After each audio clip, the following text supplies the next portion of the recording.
Good morning, students. So today we are again revising our same topic, that is features of a cloning vector. In my yesterday's lecture, I have discussed the various features because it is an important topic, so I want to revise it again. So you know that, student, when we select our alien piece of DNA, which is actually our DNA of interest, the next thing is we have to insert our alien piece of DNA to a characteristic vector, which may be a plasmid or it may be a bacteriophage.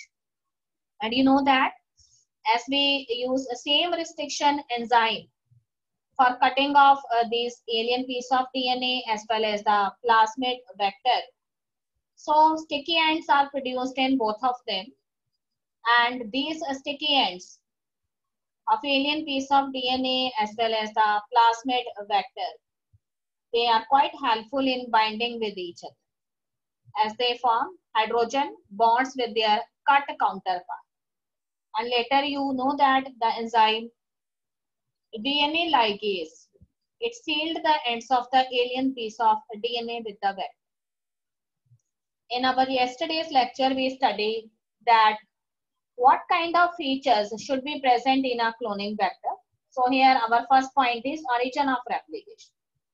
I have told you that we should select such type of plasmid vector which support many copy numbers. That means its origin of replication is such that it always support many copy numbers. You know very well, student, there are some plasmids which gives only 1 or 2 replicas or copies. There, on the other hand, there are some plasmids which can produce 15 to 25 copies during one replication.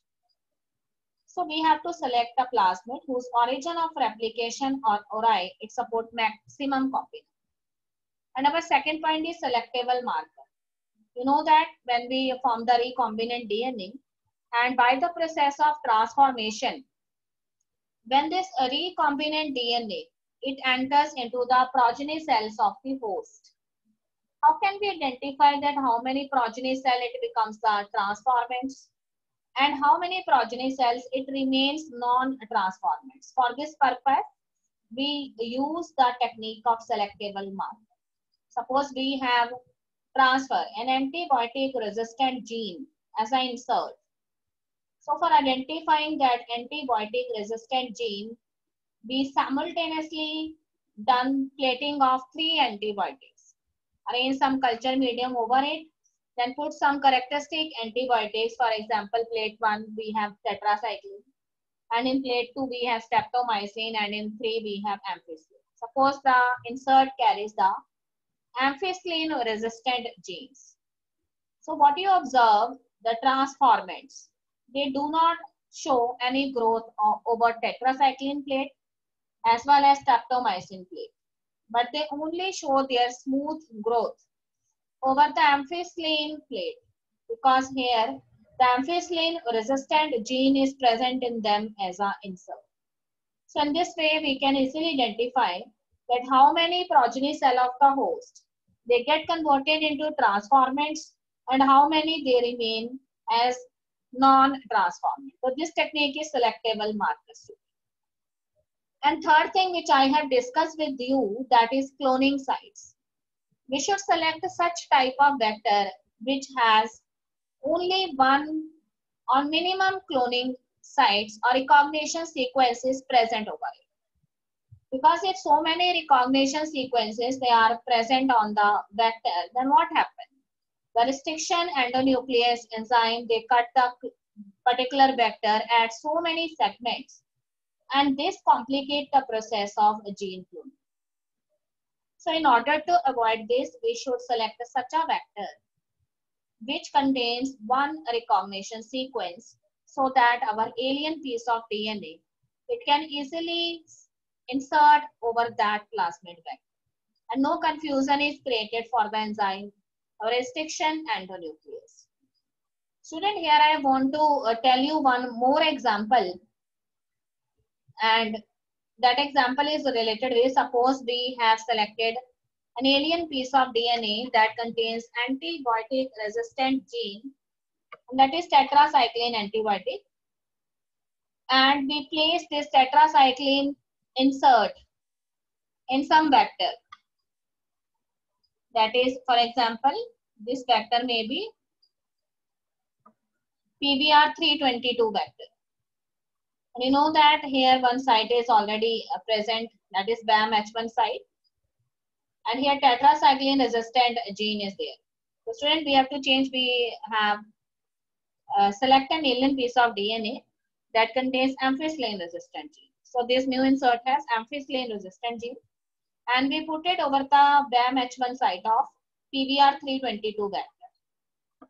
Then what you see earlier, the plasmid vector of PBR322, it contains tetracycline resistant gene, so it grows smoothly over the tetracycline plating. But when we put a new insert over that BAM-H1 site where tetracycline resistant gene is present, then it nullifies the effect of tetracycline resistant gene. And now a new insert which contains ampicillin resistant gene, that shows its activity. So what you observe when such transformants, they are allowed to grow over tetracycline antibiotic, they do not show any growth because the activity of that previous tetracycline resistant gene, it goes on. It lost you can say. And what happened, the new insert, it is ampicillin resistant gene, so it shows its activity. And you can check it very easily. When you allow these cells to grow over ampicillin plating, what you observe, they can easily show their growth because they have ampicillin resistant gene. So student, this method by which we easily identify the transformants from the non-transformants, this is known as selectable marker. Okay student, as for identifying these transformants from non-transformants, every time we have done plating of so many antibiotics, and that is a quite cumbersome process. It's time consuming too. So in order to avoid this, scientists here have searched for an alternative method, and that new method is based on a chromogenic substance. So whenever you put an insert of recombinant DNA in some of the host cells, then what happens? If the progeny cells of the host, they contain the insert, and when you put this chromogenic substance over these cells, if they develop blue color, this means they are the non-transformants. And if no blue color is developed by these progeny cells, this means insert is here. So here in your book, one example is given that there is a gene which generally produce the enzyme beta-galactosidase. So this beta-galactosidase enzyme is involved in the breakdown of the lactose sugar into glucose and galactose. So when we put a new insert over this location where the beta-galactosidase enzyme is working, then what happens?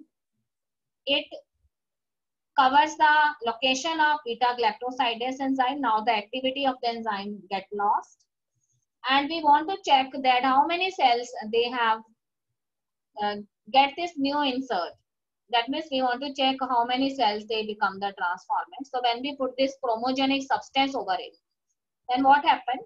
If the cells, they are the non-transformants, then these cells, they develop blue color. And if some of the cells, they have the new insert over beta-galactosidase, by which its activity get lost, then these cells, they do not develop blue color. This means these cells, they develop blue color. Sorry, these cells, they develop blue color if they are the non-transformants. And if they are the transformants, then they do not show any blue color. So we can easily identify this. Yes, student, here I am going to tell you that we are well familiar with the plant pathogens which generally causes diseases in plants. So here one bacterium is there, and the name of the bacterium is Acrobacterium tumefacium. So it is a pathogen which causes many diseases in dicot plants. And how it causes disease, you know very well. When this bacterium, it comes in contact with the plant part, it insert its own genome, which is a tDNA, into the host plant. And later, because of its entry, what happened? Tumor cells they create in the host plant, and these tumor cells they produce necessary things that are required for the functioning of this bacteria. And in this way, the infection spread. Now, by the technique of recombinant DNA technology, what we do, we disarmed this pathogen. We removed its pathogenic tDNA. And instead of this, we put our gene of interest or DNA of interest in this.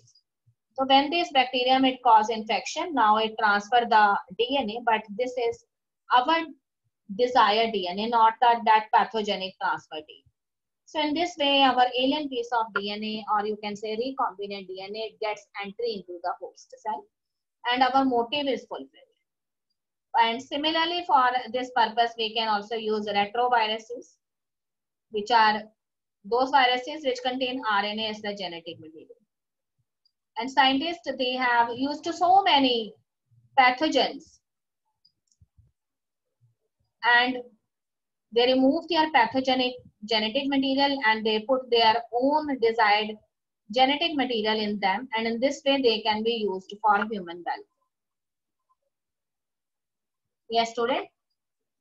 As I have already discussed with you, when you form the recombinant DNA, then what is the problem?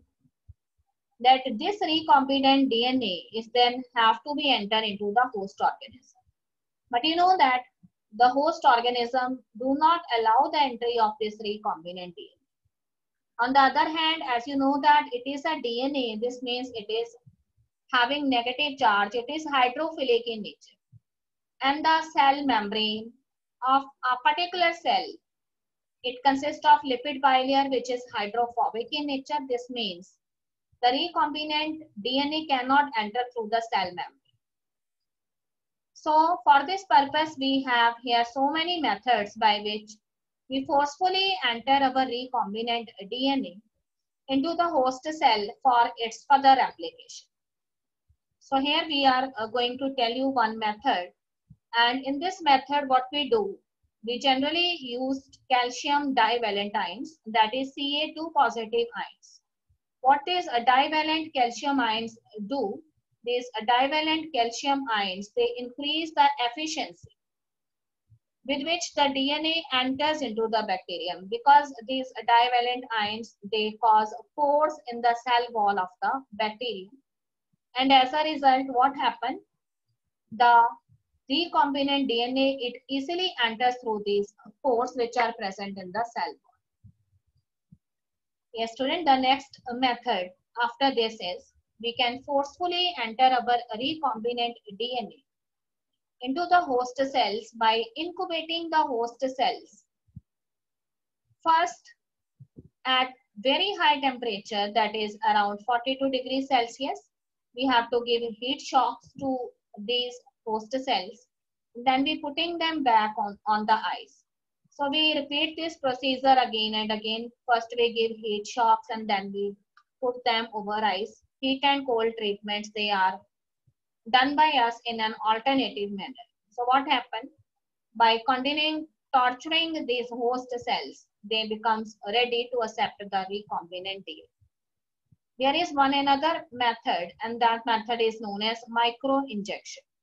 What we do here in micro-injection, that we put our recombinant DNA in the form of a suspension inside a syringe or the micro-injection, and that injection is directly injected into the nucleus of the animal cell. So in this way, our recombinant DNA, it enters into the nucleus of the host cell.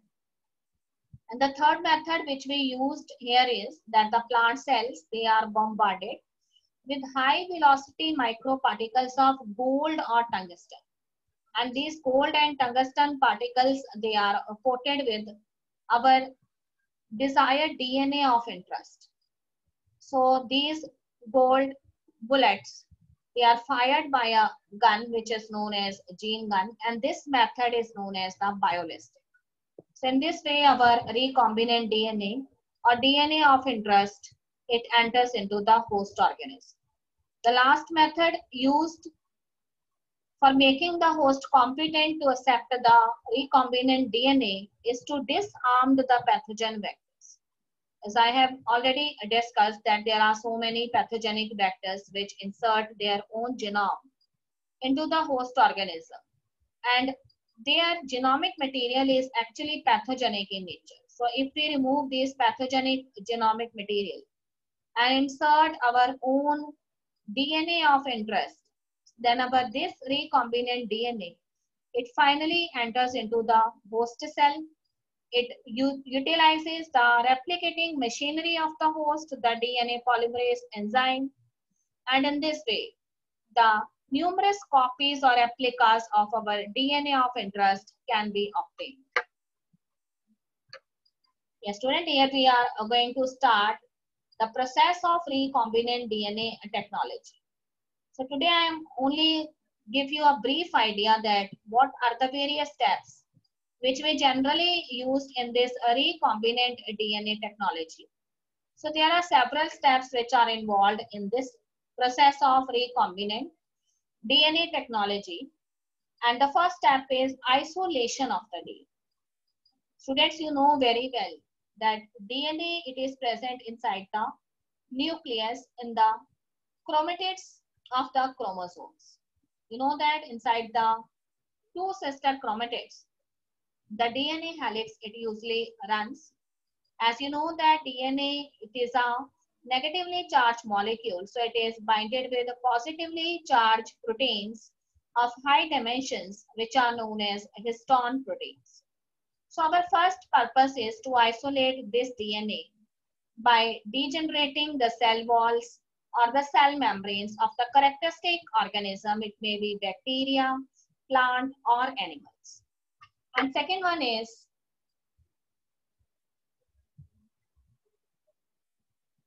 yes, student, wait for a moment.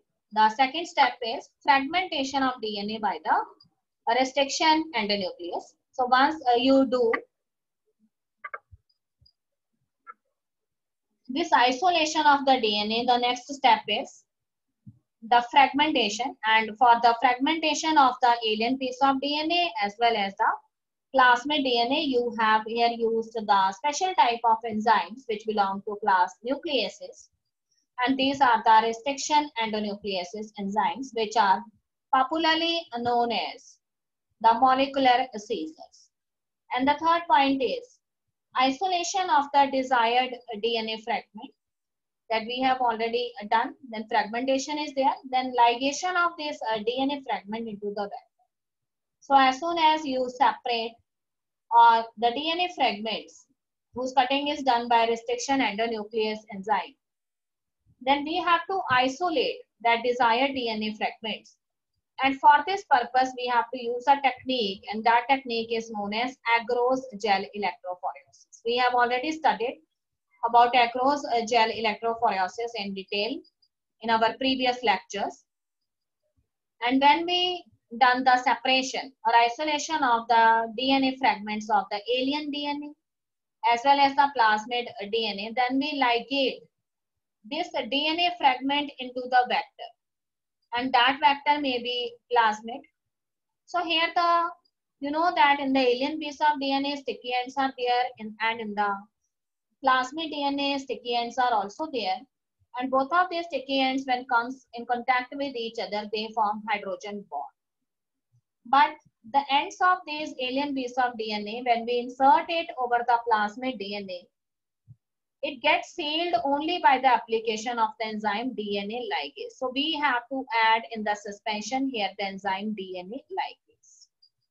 Okay, student, when we done this, our recombinant DNA, it gets ready. Now the next thing is to transfer this recombinant DNA into the host organism. That we done with the help of vectors. You know two types of vector. One may be the plasmids or another may be bacteriophages. So we have to select such type of plasmids or bacteriophages which support maximum copy number. So here I am talking about the origin of replication of these plasmids and bacteriophages which support maximum copy number, because if you select such type of vector, you will obtain maximum copies of your recombinant DNA in the progeny cell of the host. Next thing is, when your recombinant DNA enters into the host organism, then it get expressed in that host organism, the gene get expressed and form the enzyme. That enzyme catalyze certain chemical reaction and produce the characteristic product. Now this product, it is produced in small quantity in different host cells in which cloning is done.